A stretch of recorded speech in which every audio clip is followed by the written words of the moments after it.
घरौंडा पहुंचे राहुल गांधी, कांग्रेस उम्मीदवार वीरेंद्र राठौर से की मुलाकात।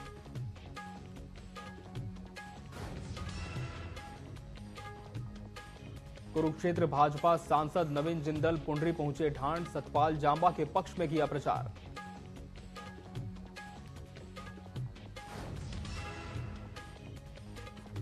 मनरेगा कर्मियों ने डीसी कार्यालय का किया घेराव, पंजाब में बड़े विरोध प्रदर्शन की चेतावनी।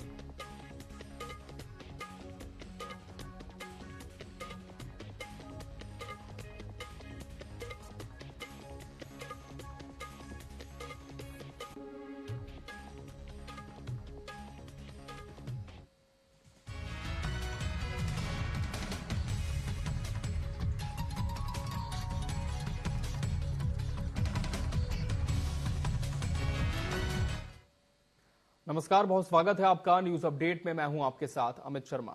हरियाणा में 5 अक्टूबर को विधानसभा चुनाव होने वाला है। कांग्रेस ने अपना घोषणा पत्र जारी किया है, तो वहीं बीजेपी ने विजय संकल्प पत्र पेश किया।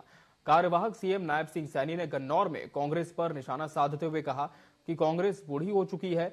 शुक्रवार को सीएम नायब सिंह ने सोनीपत के स्कूल में प्रेस कॉन्फ्रेंस की, दावा किया कि हरियाणा में बीजेपी के पक्ष में लहर चल रही है और तीसरी बार सरकार बनाएंगे।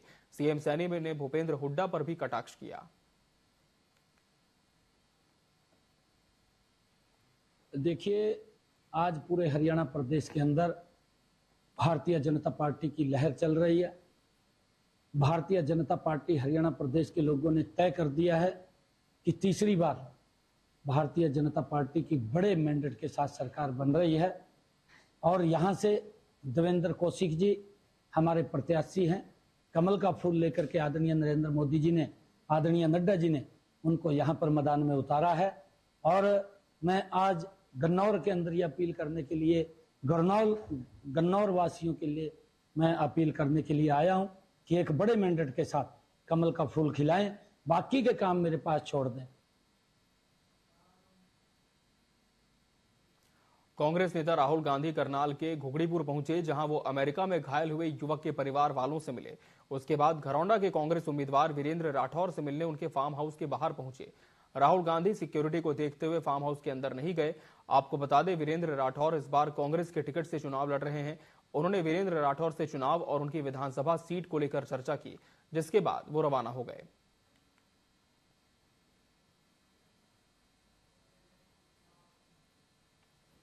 करनाल के घोड़ीपुर गांव में राहुल गांधी ने हाल ही में अमित के घर का दौरा किया। अमित पिछले 1.5 साल से अमेरिका में है। वहां एक हादसे में गंभीर रूप से घायल हो गया। राहुल गांधी ने अमेरिका में अमित से मुलाकात की थी और वादा किया था कि वो भारत लौटकर उनके परिवार से मिलेंगे। राहुल गांधी ने अमित के परिवार और बच्चों से बातचीत की, उनकी पढ़ाई और खेती-बाड़ी के बारे में जानकारी ली, साथ ही मदद का आश्वासन भी दिया। अमित ने साल तक तो हो गया गए ना बेटा। राहुल गांधी अमित दो गया, जब उसने यहाँ फिर आया, अचानक आया हमारे पास। तो अमित तो बोल का आया था अब मैं आंटी के पास जाकर आऊंगा। जब हम तो आया का सुंदे उठाए राहुल गांधी ने, उसके बॉडी गार्ड ने सुंदे उठाए। वो तो 5 बजे आ लिए थे, राहुल गांधी आया 6 बजे। तो रास्ते में जैसी सड़क पार करी तो अमित का अचानक किसी गाड़ी के साथ एक्सीडेंट हो गया और वो इतनी बुरी तरह गिरा कि वहाँ की पता नहीं पुलिस ने, किसी ने सूचना दी, पुलिस आगे ने हाँ भाई ये एक्सीडेंट हो गया। वहाँ की इतनी बढ़िया, हम तो मानते हैं कि उस आदमी का भी भलाई है जिसने सूचना दी और अमित को तुरंत ही उसको ऑक्सीजन भी दी, सारी हाथों में, पैरों में और पेट में ही थोड़ा सांस का सुंडी से चेक करा उन्होंने, हार्ट भी बंद हो चुका था। उन्होंने बचाया उसको, लेकिन आज वो इस हालत में, कमाने के हालत में भी नहीं है और उसको खाने के लाले भी पड़े हैं, क्योंकि वो काम कौन देता है वैसे रोटी किसी को। 1-2 आदमी ने मदद की थी वहाँ रोटी पानी की खाली। फिर यहाँ परिवार जो है इसका पीछे, इस परिवार के भी हालात बहुत ही ज्यादा खराब हैं। हरियाणा विधानसभा चुनाव को लेकर कांग्रेस और भाजपा की ओर से घोषणा पत्र जारी किए जा चुके हैं। अन्य पार्टियां भी जल्द ही अपना घोषणा पत्र जारी करेंगी। इसे लेकर आम आदमी पार्टी के प्रदेश अध्यक्ष डॉक्टर सुशील गुप्ता ने कहा कि भाजपा ने जो घोषणा पत्र जारी किया है वो झूठ का पुलिंदा है। भाजपा ने ना तो पहले अपना कोई वादा पूरा किया और ना ही अब कोई वादा पूरा करेगी। आम आदमी पार्टी के घोषणा पत्र को लेकर सुशील गुप्ता ने कहा कि दिल्ली में उन्होंने 5 गारंटी दी और सरकार बनाई, पंजाब में भी उन्होंने 5 गारंटी दी और सरकार बनाई, हरियाणा में भी वो वही 5 गारंटी देंगे जिससे लोगों के जीवन को बेहतर बनाया जा सके। क्या वही घोषणा पत्र है जिन्होंने कहा था कि 2022 तक किसान की आय डबल कर देंगे? आय तो डबल नहीं हुई, कर्जा डबल हो गया। ये वही घोषणा पत्र है जिसके अंदर कहा था 2 करोड़ रोजगार हर साल देंगे। ये हमेशा चुनाव के वक्त घोषणा पत्र लाते हैं और जितनी भी इनके साथ सरकारें हैं वहां पे उनका कोई असर नहीं होता, वहां पे उसके कोई लागू नहीं करते। अरविंद केजरीवाल ने गारंटी दी है 5 गारंटी, वो दिल्ली के अंदर भी लागू है, पंजाब के अंदर भी लागू है, और हम कह रहे हैं कि दोनों राज्यों के अंदर हमने लागू करने के बाद आज घोषणा हरियाणा के अंदर की है कि वो 5 गारंटी हमने पंजाब में, दिल्ली में लागू कर रखे हैं, हरियाणा में भी करेंगे। मैं इन पार्टियों से कहना चाहता हूं, पहले ये जो आप संकल्प कर रहे हैं, गारंटियां दे रहे हैं, इनको अपने शासित राज्यों में लागू करें और फिर हरियाणा की बात।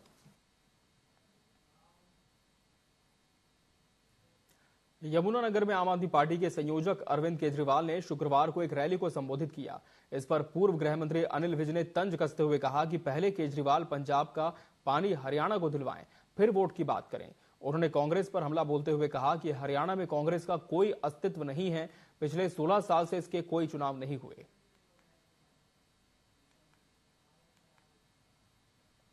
केजरीवाल जी क्या लोगों को आकर देंगे?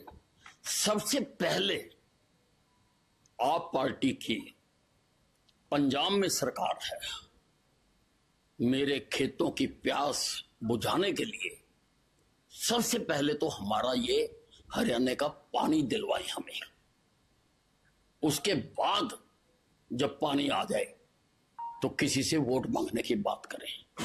और दूसरी बात, आम आदमी नाम की पार्टी जहां इसका जन्म हुआ था दिल्ली में, लोकसभा की 7 सीटें हारी है, इसका दीपक बुझ चुका है और बुझे हुए दीपक से शमा रोशन नहीं की जा सकती है।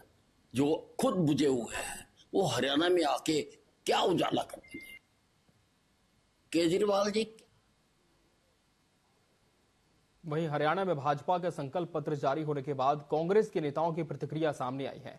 पार्टी के वरिष्ठ नेता और पूर्व स्पीकर कुलदीप शर्मा ने बीजेपी के संकल्प पत्र को झूठ का घोषणा पत्र बताया।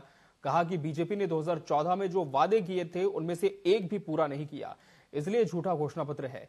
बीजेपी ने 2014 में भी हर जिले में मेडिकल कॉलेज और युवाओं को रोजगार देने का वादा किया था, लेकिन पूरा नहीं हुआ। कुलदीप शर्मा ने आगे कहा कि लोगों को कांग्रेस के घोषणा पत्र पर ही यकीन है।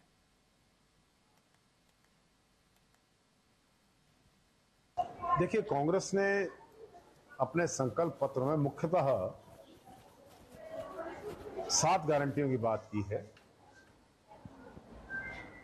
जिसमें महिलाओं को 2000 रुपए महीना घर खर्च का है, 6000 रुपए बुढ़ापा पेंशन है, 6000 रुपए ही विधवा पेंशन है, 6000 रुपए ही विकलांग की पेंशन।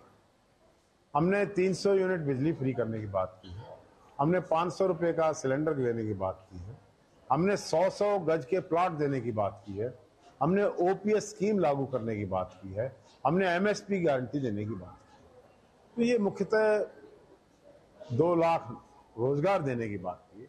ये हमारे इश्यूज हैं। जहां तक भारतीय जनता पार्टी के घोषणा पत्र का सवाल है, भारतीय जनता पार्टी ने जो 2014 में घोषणा पत्र दिया था उस पर ही कोई कार्रवाई नहीं हुई। कर्मचारियों के साथ वायदे थे, किसानों के साथ वायदे थे, एमएसपी की बात थी, महंगाई को कम करने की बात थी, उनमें से कुछ भी नहीं हुआ। देखिए, कांग्रेस ने अपने संकल्प और यहां रुकेंगे एक ब्रेक के लिए। ब्रेक के बाद भी खबरें लगातार जारी हैं।